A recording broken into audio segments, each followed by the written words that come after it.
Now on to some very ridiculous news. Ladies and gentlemen, Tanzania is a very interesting country. The people of the Republic of Tanzania have planned demonstrations, peaceful demonstrations for that matter, on 9th of December this year in 2025 to protest against the massacre, the killings, and the injustices perpetuated by Samia Suluhu during the last concluded general elections, where she won by a ridiculous landslide of 98%. But guess what? Madam Dictator Samia Suluhu Hassan has decided that no such protest is going to take place in Tanzania. How so? Through the National Police Service of Tanzania, she has now given orders that petrol stations should not sell fuel exceeding specific amounts to bodaboda operators. Listen up to this.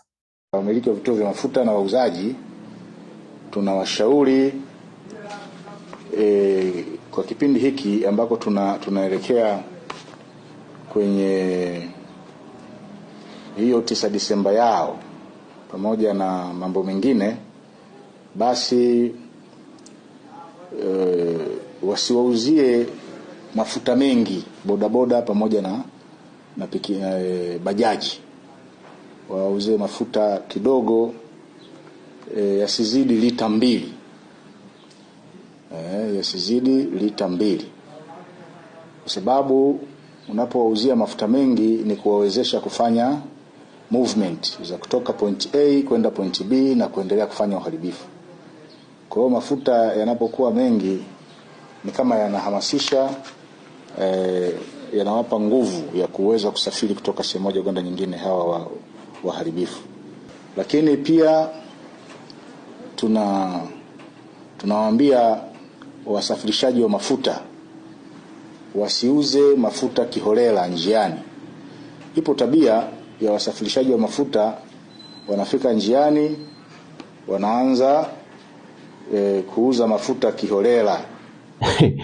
You see, I don't think this is going to work, because if I own a bodaboda or nduthi, we call it nduthi in Kenya, and the government decides that the petrol stations are not going to sell to me more than 2 liters, then what do?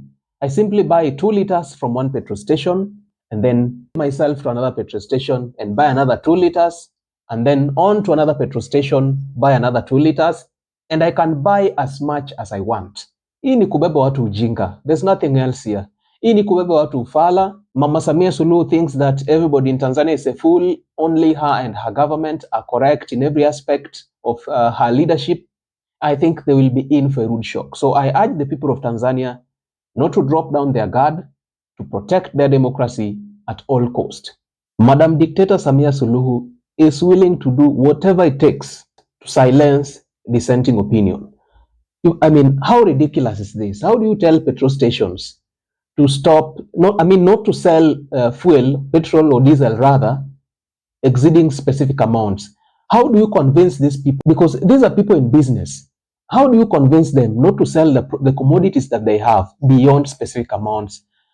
How are you as a government going to compensate what they will not be able to sell as a result of your ridiculous and bogus directives? Like, if I am in business, I own a petrol station, I have supplies, and I need to make sales. There's no way you're going to tell me that I should not sell more than 2 liters of diesel or petrol, whichever, to bodabodas and tuk-tuks and what have you, just because the government believes that if these people can obtain a lot of fuel, then they are going to fuel down protest. In fact, the police officer classified them as waharibifu. Tanzania is still in the 1980s. Tanzania is exactly where Kenya was in 1980s during President Daniel Arap Moi's era. You know, democracy takes time to build. Democracy is like a seed.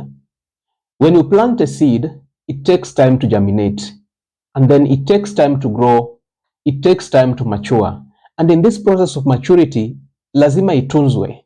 It has to be pruned, there has to be some weeding, there has to be some application of fertilizer. That is how democracy works. So my heart goes to the people of Tanzania, and I urge them not to back down. I urge them to go to the streets, defend their rights, defend their very freedoms, Now, at the end of the day, these are just about my opinions. Do let me know your thoughts and opinions by dropping a comment in the comment section below. Don't forget to like, subscribe, and hit the notification bell for more informative content such as this. I am committed to informing, educating, and entertaining in a manner that mainstream media cannot. And if you're here for the first time, please check out my YouTube channel, and I guarantee you will be treated to a ton of recent content of this nature, of politics, policy, and governance issues in our country. Right, till next time, let us meet up in the video that's coming immediately after this.